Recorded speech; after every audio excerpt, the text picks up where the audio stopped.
I think it was the Lord that helped you. I think between me and the Lord, I just really think that that's how you finally learned about what true love was about. Yeah, she and God trained me well. I don't even know where that comes from. You know it's true. I guess. You want to tell them the next one? Okay. So that was after we got married, but we want to tell you a couple of stories from before we got married. Just funny, crazy stories. So again, we had all these ideas and ideals in our head, and you know that, we were Christian and we followed the Bible and believed in God, and he didn't believe in kissing before marriage. And to a man, from what I understand, kissing is equivalent to sex of the mouth. But to a woman, it's romantic. And of course, I wanted a kiss. That was a huge problem between us. And so one day he says, I'm going to bring you to my spiritual father. And this guy, he worked with you, right, for years, trying to help you grow as a person, grow as a Christian. And so we went to his spiritual father's, office for, I guess, premarital counseling or whatever. And they spent like 3 hours, or I don't know how many hours, it was at least 2, explaining to me why a girl and a guy shouldn't kiss until they get married, how a man has sex on the brain all the time, Christian or not. They've got sex on the brain all the time, and that it was dangerous to kiss before marriage, and blah, blah, blah, blah, blah, blah, blah, blah, blah. And it was rough for me, because my ideals were, but if you're a true Christian, you don't have to worry about that. If you're a true Christian, you wouldn't be thinking like that. And so these are the things that were going on. After all of that, we get on the train, and I'm kind of downhearted about it. I said, so, you never gonna kiss me? It's just craziness, right? You want to say the response, or do you want me to tell them? No, you tell them this story. This is your story. I don't have nothing to do with it. This was your idea to do all of this. But anyway, he said, after all of that, he says, you crazy if you think I'm not kissing those luscious, sexy lips of yours.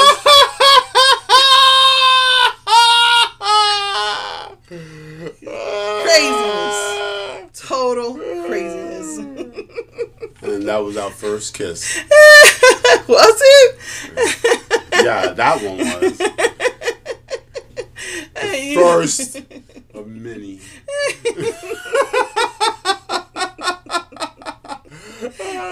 And then you wanted to tell the next story? So we were talking about love and true love, and trying to what true love is the real essence of love is wanting the good and wanting the best for the other person. It has nothing to do with the feelings. It's a choice. I mean, feelings is like the icing on the cake. If you make the right choice, you're thinking the right thoughts, you're going to have nice, good feelings. But, so there was this time, so we told you about the story about the first girl. I don't know if you got to check out our other videos. The first girl that I just fell head over heels. It was her friend. And so after we went through that whole drama of getting involved with her friend, getting my heart broken, and she crying, and you watch our other videos and we'll tell you all the gory details. She, didn't, I don't know, want the revenge, but it was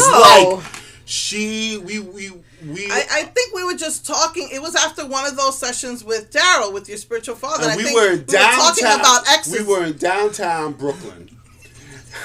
And where we lived, how far was it? About 50, 60 blocks away from where we lived. So that's probably about, 3 miles?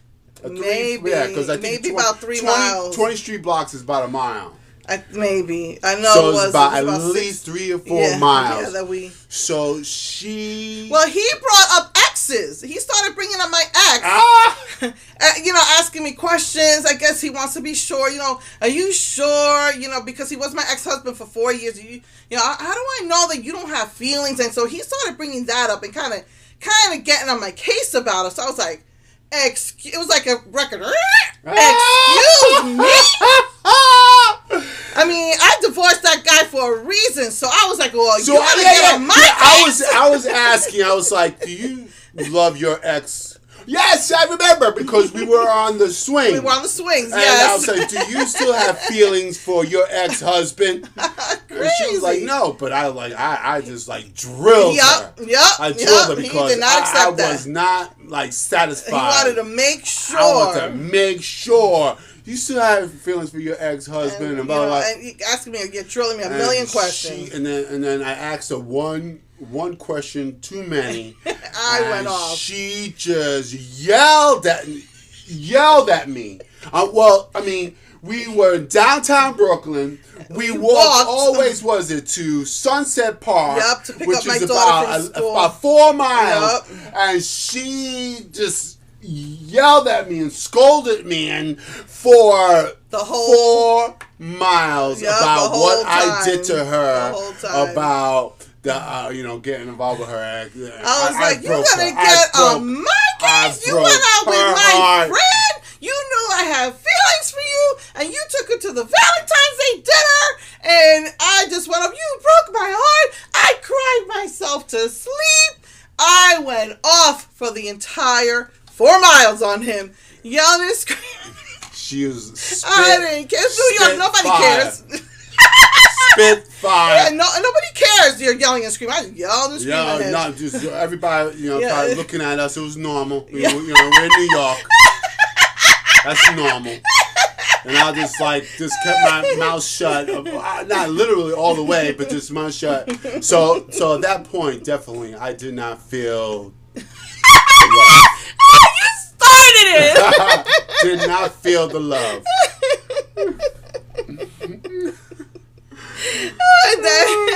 And then another time, another crazy story is we would take the train home one night.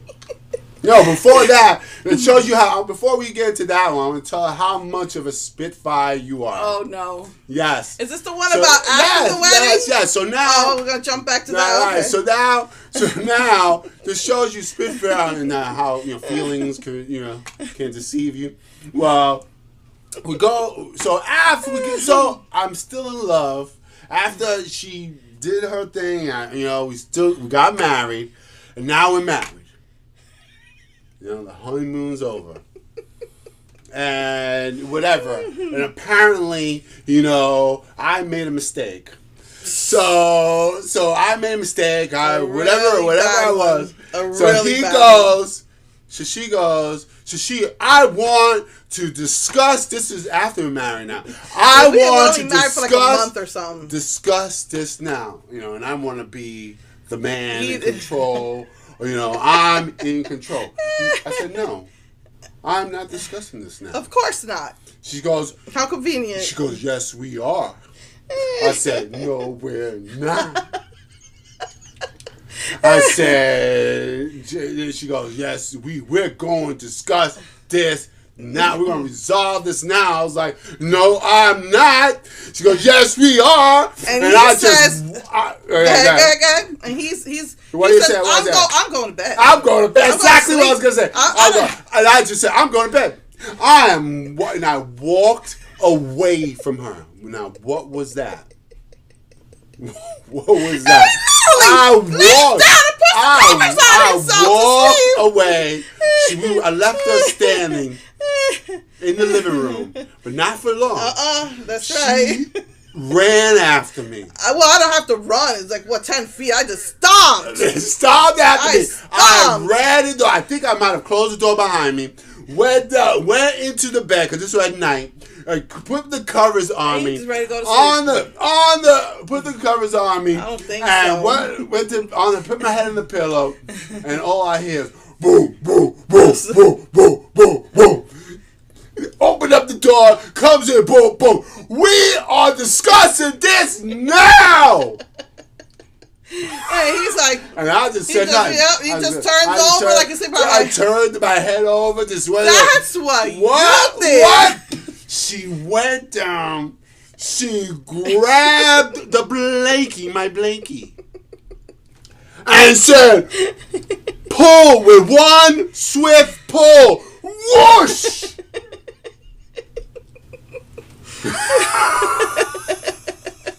You lost your cool glasses.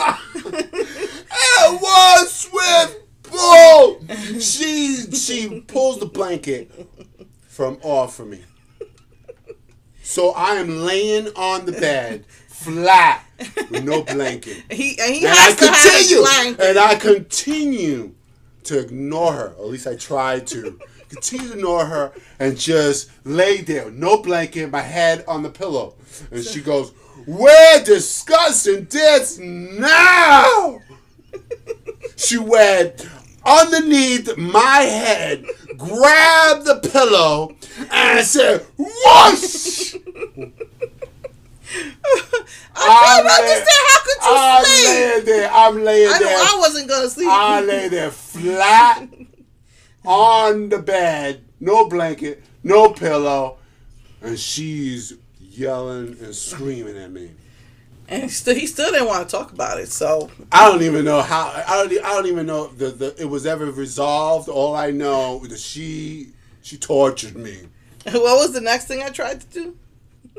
You tell me, because I blocked it out for sanity. You're the one who reminded me that I tried to pull the mattress out from under him. Yes. And if I could have pulled that mattress out from under him, you could best believe he would have been on the floor. I was on the floor. That mattress would have been on the floor. Talking about spit fire. I tell you right then and there, I did not feel the love. Oh, please. I won't even say what he did, but I didn't feel the love for what he did to me. And I don't think we did. I think he just laid there, and I was just yelling and screaming. I don't know for how long. I know. An hour? Until I went into a coma.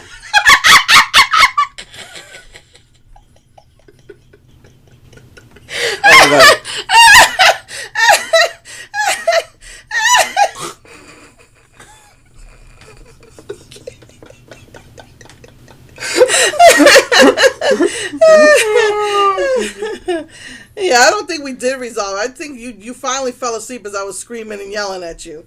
Oh, it was crazy. That's and she's calmed down a little bit. I mean, we're still going to see Haywire for Valentine's Day. That was your idea! Yeah, you know you're looking forward to it, so come on. Don't even try. I am. You're looking forward to it. I love where girls kick butt. Those are like my favorite movies. Well, and kicks second favorite. And the woman gives the man a beat down. Yup, I love them. She loves those movies. That's the truth. That's because I was abused by my ex-husband who you thought I was still in love with.